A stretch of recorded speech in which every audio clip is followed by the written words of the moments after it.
hope you all are doing great. It's me, Nikki here, and I'm so excited about this video because today I'm going to be sharing my tips for those college students that are getting ready to get their first apartment. And I'm especially excited because this is a collaboration with my friend girls. We have come together to share our tips for that first apartment living. We're going to be talking on a variety of subjects, so definitely check them out. I'll link the playlist down below in the description box. And what I am going to share is my tips on organizing your first apartment. I can't wait, so let's jump right in.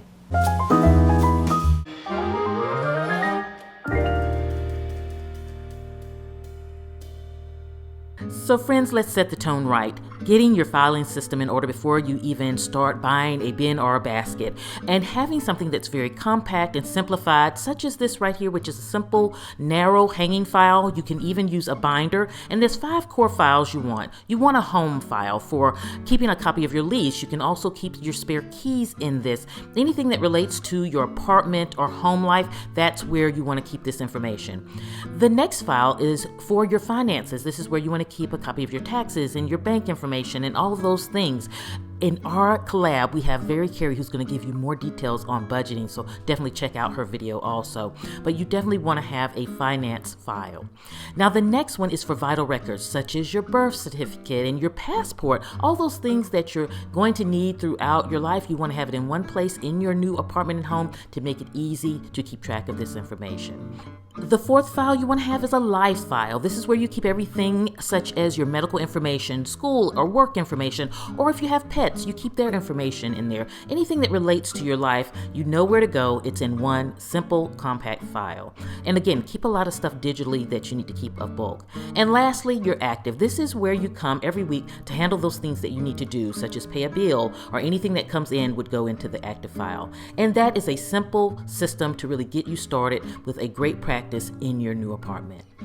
So friends, my next tip is to think vertically in your new apartment, because that's where you're going to maximize that space. A lot of times we'll put one bin or basket into a cabinet, and then you have all that open space at the top when that really could be valuable real estate. So you want to think about stackable organizations that let you use that vertical space.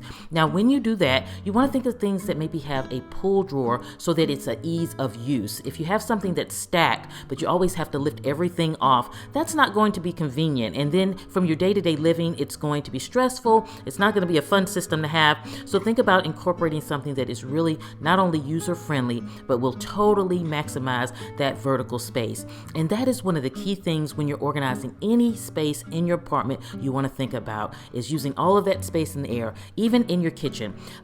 For example, of course we want a 12-count muffin tin, but that takes up a lot of that horizontal space, may not even fit into your cabinet, and it just really can be inconvenient. So when you're shopping for those items, think about those things that you can get that gives you the usage that you need, but it will take up that vertical space. So instead of getting one massive wide pan, having 2 that have a set of 6 allows me to work up instead of working over, which then can make things very compact and efficient, but I still have what I need. So when you're shopping for items, to always think up instead of thinking widespread.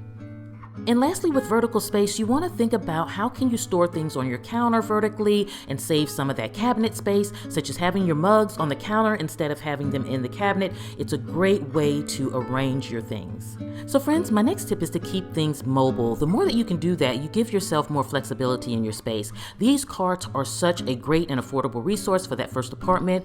It can serve as your pantry. It can serve as your office. You may not have an office space and you have a need to have a space for your laptop and books. You may want it to be a bookcase. You may want it to be a linen closet. The great thing is the way this is structured, it can be so many things and you can transform it when needed. When you're entertaining, it could be a bar cart. So it's really, really a great little tool that's very affordable. You can get between $30 and $50 that really can take you a long way in your space. So think about having those things that are mobile, that you can move around and you can use in a multitude of ways.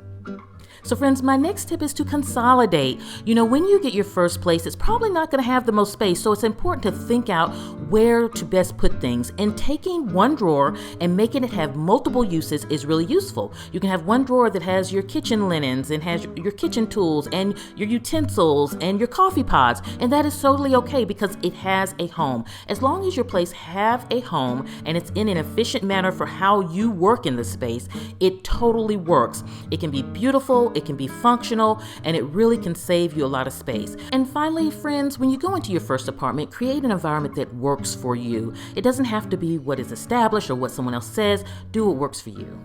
So friends, I hope you have enjoyed the tips that I have shared with you today. Definitely don't forget to go check out my friends and their videos. And while you're over there, definitely subscribe to their channels. I know you will love each one of them.